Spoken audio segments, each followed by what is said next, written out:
அனைவருக்கும் துர்காதேவி சரணம் YouTube channel சார்பாக அன்பான வணக்கங்கள். மார்கழி மாதம் என்றாலே நம் நினைவுக்கு வருவது அனைத்து பெண்களுமே நம் வீட்டு வாசலில் மஞ்சள் கலந்த நீரை தெளித்து அழகாக பல வண்ணங்கள் நிறைந்த கோலங்களை போடுவதுதான் நம் நினைவுக்கு வருங்க. அப்படிப்பட்ட மார்கழி மாதத்தில் தேவர்களும் ரிஷிகர்களும் பிரம்ம முகூர்த்த வேளையில அதிகாலையில வலம் வரும் நேரமாகும்.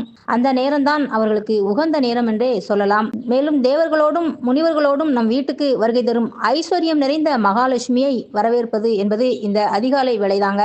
அதனால வீட்டில் உள்ள பெண்கள் அதிகாலையில கடைபிடிக்க வேண்டிய சிறப்புகளையும் அதிகாலையில கோலம் போடுவதன் காரணம் என்ன என்பது பற்றியும் இந்த பதிவில் நீங்கள் முழுமையாக தெரிந்து கொள்ளலாம். பதிவுக்குள்ளே போகிறதுக்கு முன்னாடி நம்ம சேனலை இப்போதான் முதன்முறையாக பார்க்குறவங்களா இருந்தால் லைக் பண்ணி சப்ஸ்கிரைப் பண்ணிக்கோங்க. மேலும் கீழே இருக்கும் பெல் பட்டனையும் ப்ரெஸ் பண்ணுங்க.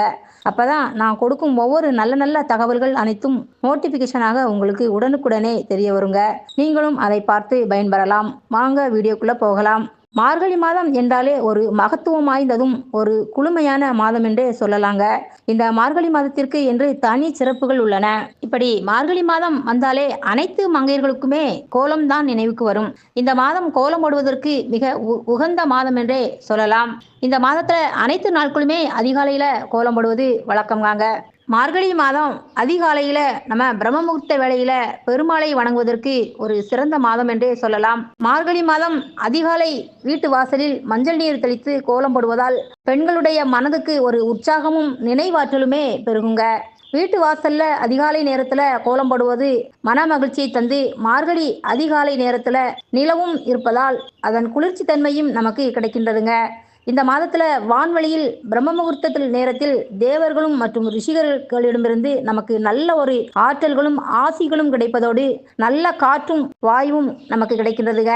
இப்படி மார்கழி மாதத்துல ஒளி வடிவமான இறைவனை நம்ம வணங்கும் போது நமக்கு ஒளி ஆற்றல் முழுவதுமே கிடைக்கும். கோயிலை வலம் வரும்போது நிலத்தின் ஆற்றல் நமக்கு கிடைக்கும். அந்த காலத்துல நமது முன்னோர்கள் அரிசி மாவினால் தான் வீட்டு வாசலில் கோலம் போடுவார்கள். வீட்டு வாசலில் கோலம் போடுவதால் தீய சக்திகளை வீட்டினுள் வருவது தடுக்கப்படும் என்றே நம்பிக்கை நிலவுகிறதுங்க.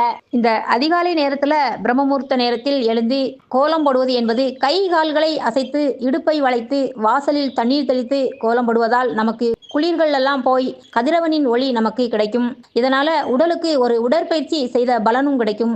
அது மட்டுமல்லாமல் இந்த மாதத்துல எங்கும் நிறைந்த இறைவனை வாயிலால் பாடி மனதினால் சிந்தித்தால் நாம் முன்பு செய்த பிழைகளும் இனிமேல் வருவதும் நெருப்பிலிட்ட தூசு போல அழிந்துவிடும் என்றுங்க சொல்லலாம்.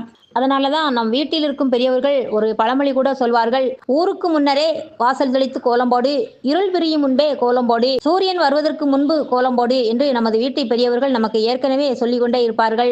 அதை நீங்கள் கடைபிடிங்கள் சகோதரிகளே. காரணம், யாராவது வீட்டை விட்டு அதிகாலை வேளையில வெளியில் வேலைக்கு செல்பவர்களாக இருக்கலாம். அவர்கள் போவதற்கு முன்பு வாசல் தெளித்து கோலம் போடுங்கள் சகோதரிகளே. அவர்கள் வீட்டிலிருந்து கிளம்பி போன பிறகு வாசல் தெளிக்காதே என்றெல்லாம் பெரியவர்கள் கூறுவார்கள்.